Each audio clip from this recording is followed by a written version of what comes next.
árbol evolutivo, y por tanto es muy importante también el cuantificar a qué velocidad, a qué tasa estamos truncando, estamos podando ramas, hojas, bloques enteros de ese árbol evolutivo. Volvemos, por tanto, a esos experimentos de simulación. Estamos eliminando especies como hemos visto antes. Vemos el momento en que especies ya sin recursos se coexistirán, ¿de acuerdo? Y la idea ahora es ver, supongamos que ha habido una coextinción que involucra a 10 especies, la idea es ver cómo esas especies están distribuidas a lo largo del árbol filogenético. Si no hubiera relación entre la historia filogenética y el papel que juegan las especies en esas redes de interacciones, eso sería lo que nosotros observaríamos. Estaríamos cortando las hojas de estos árboles evolutivos. Sería como coger 10 bolas de una urna, pero al azar, distribuidas más o menos al azar de este árbol evolutivo. La situación es mala porque perdemos 10 especies, pero en realidad estamos solo cortando ramas pequeñitas de ese árbol evolutivo. Uno podría decir, bueno, aunque desaparezca esa especie, digamos, tenemos una especie filogenéticamente muy parecida y por tanto no perdemos tanta historia evolutiva. Bien, eso no es lo que sucede, porque hemos visto que en realidad sí hay una señal filogenética intensa. Una señal filogenética quiere decir que especies que están cercanas en la filogenia, por ejemplo estas dos aquí, también tienden a tener papeles muy parecidos en esa red de interacción. Por tanto, si una especie desaparece y hay una cascada de coextinciones, esas especies ahora no las vamos a ver distribuidas homogéneamente, sino que tienden a estar congregadas en zonas del árbol evolutivo, porque son esas especies que dependían del mismo recurso las que tienden a tener un origen común. Por tanto, ahora no solamente estamos perdiendo, digamos, 10 especies, sino, más importante, lo que estamos haciendo es perdiendo ramas enteras del árbol evolutivo. Es decir, la estructura de esas redes mutualistas, o redes en general ecológicas, las hace más robustas a la pérdida al azar de especies, pero debido a esa relación entre historia evolutiva y el papel de las especies, la pérdida de historia evolutiva es mucho más rápida de lo que esperaríamos al azar, porque la forma de podar ese árbol es una forma muy sesgada, mediante la cual eliminamos ramas enteras del árbol evolutivo.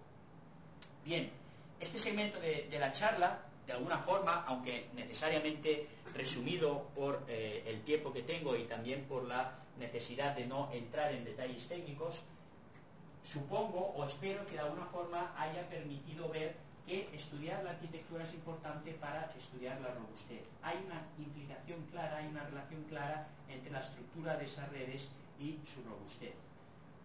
Para acabar mi charla voy a presentaros otro resultado que enfatiza otra importancia de entender la estructura de las redes. Hasta ahora veíamos una determinada red y veíamos cuán robusta es, pero entender la arquitectura de esas redes también va a ser muy importante a la hora de entender cuántas especies pueden coexistir en una comunidad. El tema de la coexistencia de especies, de cuántas especies puede haber en una determinada región, es uno de los temas más importantes en ecología y biología evolutiva. Es un tema del que se ha escrito mucho y, como muchas otras cuestiones, de momento lo que se hacía era considerar a especies o bien independientes unas de otras o bien interaccionando de forma aleatoria. Lo que nosotros hemos hecho es intentar ver si hay una relación entre la estructura de esas redes y esos pronósticos, que son pronósticos de modelos teóricos, de cuántas especies pueden coexistir. Esencialmente, ver si hay una relación entre la topología de esas redes y la riqueza de especies. De nuevo, no voy a entrar en detalles porque me llevaría mucho tiempo y sería necesariamente muy técnico, pero esa especie de dibujo encapsula, digamos, el resultado de ese tipo de aproximación. Fijaros, aquí lo que tenemos sería dos situaciones en las que hay dos determinadas comunidades, ¿de acuerdo?, de plantas y de insectos que las polinizan, y la idea es que dependiendo de la forma en la que se empaquetan esas interacciones, si queréis podéis imaginar una especie de mecano, ¿de acuerdo?, en la que a cada uno de vosotros os damos el mecano y podéis hacer determinados, digamos, objetos. La idea es que obviamente algunos de esos objetos van a poder albergar un número más grande de piezas que otros.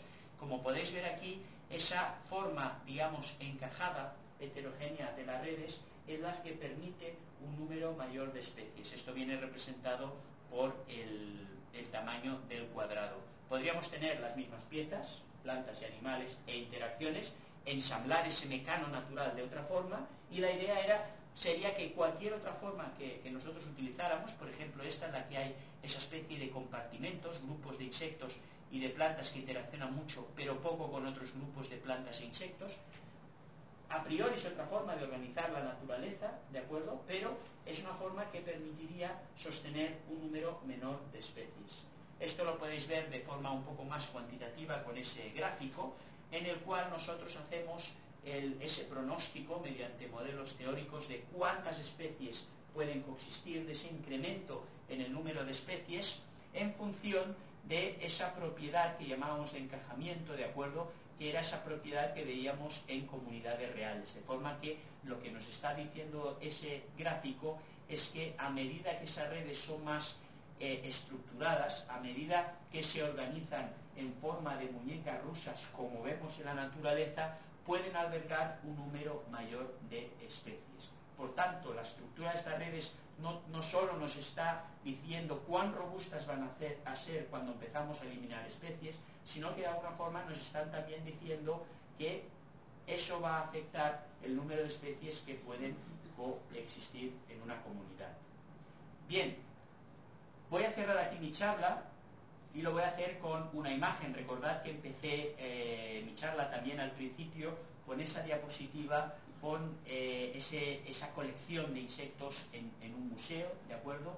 Voy a utilizar también una fotografía para acabar mi charla, que creo que es una fotografía que encapsula muy bien el mensaje que me gustaría transmitir. En este caso es una pieza de arte, un móvil de Alexander Calder. Seguramente muchos de vosotros habéis visto otros. No importa que nunca hubierais visto ese en particular, inmediatamente reconoceréis aquí la huella, el estilo de Alexander Calder, ¿de acuerdo? Y de la misma forma que todos con un mínimo de sensibilidad artística entenderíamos que hay más aquí que la colección de objetos, porque es la forma en la que esos objetos están relacionados lo que da ese estilo, esa ingravidez tan característica Calder. De la misma forma tenemos ya que asimilar que hay algo más en el concepto de biodiversidad que la colección de especies.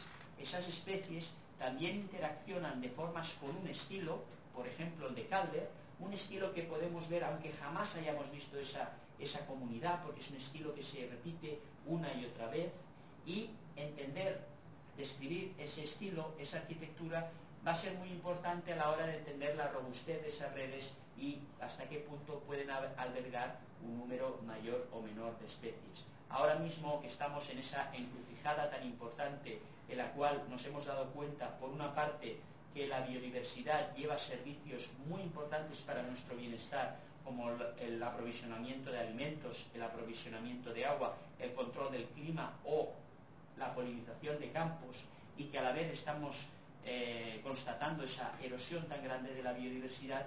Ese tipo de aproximaciones, aunque en muchos casos son solo unos primeros pasos, en muchos casos son descripciones muy simples de la comunidad, pero por primera vez nos proporcionan un marco conceptual mediante el cual podemos entender las respuestas que va a tener el cambio global, no en una especie o en unas pocas especies, sino en comunidades enteras.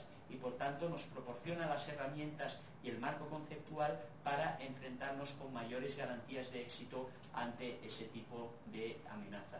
Y ya así para acabar, quiero acabar agradeciendo a mis colaboradores, los sospechosos habituales.